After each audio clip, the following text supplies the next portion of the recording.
जय शिवराय. मी पांडुरंग कदम. आज 5-6 कुत्रे पाहिले आणि मला लक्ष्मण हाके यांची आठवण आली. खरं पाहिलं तर लक्ष्मण हाके यांना मी आतापर्यंत खूप वाईट शब्द वापरले, त्यांना कुत्रं म्हणलो, त्यांना वडापाव म्हणलो, अतिशय खालच्या भाषेमध्ये बोललो. पण आज मला गिल्टी फील व्हायलंय. मला वाईट वाटतंय की मी लक्ष्मण हाके यांना म्हणजे लक्ष्मण हाकेला असे शब्द वापरायला नव्हते पाहिजे. काय गोष्ट आहे, या महाराष्ट्रामध्ये खरंच जो जी निघालाय आता मराठा आरक्षणाच्या संदर्भातला, तो जी मराठ्यांच्या फायद्याचा कसा आहे ह्या महाराष्ट्रामध्ये सांगणारा फक्त एकच व्यक्ती उरलाय आणि तो म्हणजे लक्ष्मण हाके. कोणत्या एका मराठ्याच्या व्यक्तीने नाही सांगितलं की हा जी मराठ्यांसाठी किती फायद्याचा आहे, हे कोणत्याच मराठ्यांनी सांगितलं नाही. पण लक्ष्मण हाके मात्र या ठिकाणी अंतकरणातनं जीव तोडून सांगतायत. त्यामुळे मी आतापर्यंत लक्ष्मण हाकेला जे कुत्रं बोललो, त्याच्यानंतर त्यांना वडापाव म्हणलो, अतिशय खालच्या हीन भाषेमध्ये बोललो, मला या ठिकाणी वाईट वाटतंय. त्यामुळे लक्ष्मण भाऊ, तुम्हाला तर मी माफी मागत नाही, कारण की तुम्ही त्याला ऐकीचे नाही आहेत. त्यामुळे तुमची माफी तर मागणारच नाही आहे. परंतु मला वाईट वाटायला लागले की बाबा खरंच नाही, कारण आहे का एखादा तरी मराठ्याचे एवढे अभ्यासक आहेत, केवढे अभ्यासक आहेत, मोठमोठे अभ्यासक आहेत, त्यांची नावं घ्यायची नाहीत मला. ती जीवाचा आटापिटा, हे चॅनल ते चॅनल, इकडं जाय तिकडं जाय, हे आटापिटा करून सांगायलेत की जरांगे पाटील आणि मराठा समाजाला या सरकारने कसं फसवलं हे सांगण्याचं काम कोण करतंय? या मराठा समाजातले तज्ज्ञ हुशार मराठा अभ्यासक करतायत. मराठा आरक्षणावर ज्यांनी खूप अभ्यास केला असे तज्ज्ञ लोक काय प्रयत्न करतायत की हा जी कसा फसवाय हे सांगण्याचं काम करतायत. पण या महाराष्ट्रामध्ये एकमेव लक्ष्मण हाके आहेत की ते मात्र बिचारा सांगण्याचा प्रयत्न करतायत की हा जो निघालेला जी आहे तो मराठ्यांसाठी कसा फायद्याचा आहे हे सांगण्याचं काम या ठिकाणी लक्ष्मण हाके करतायत.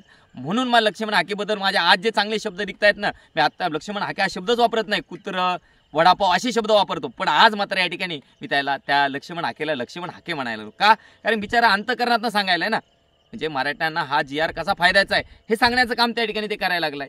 बाकी अभ्यासकांना विनंती आहे, दादांनो 1.5 वर्ष कुठं गेलतात रे बाबा? तुम्ही काय केलं? तुम्ही समाजासाठी तुम्ही केलंय, खूप काही केलेलं आहे समाजासाठी, परंतु त्याच्या बदल्यात समाजाने तुम्हाला भरपूर काही दिलेलं आहे.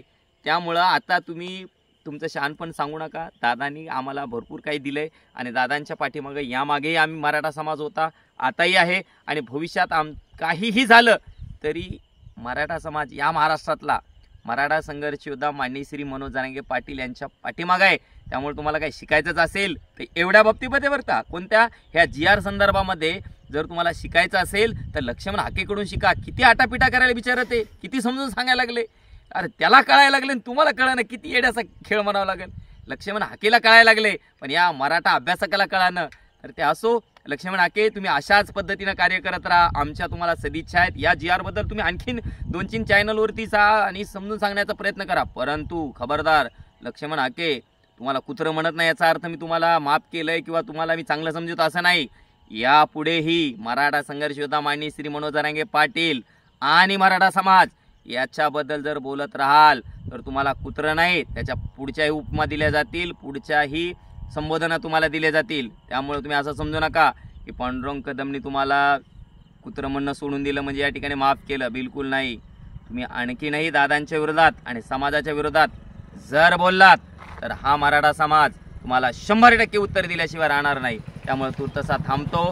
लक्ष्मण हाके साहेब, असंच काम करा. मराठ्यांना समजून सांगा की हा जी कसा फायद्याचा आहे. या कामाबाबत मला 10 पैकी 10 गुण देतो. त्यामुळे नो चिंता, नो टेन्शन. तूर्तसा थांबतो. धन्यवाद. जय जिजाऊ, जय शिवराय. एक मराठा लाख मराठा.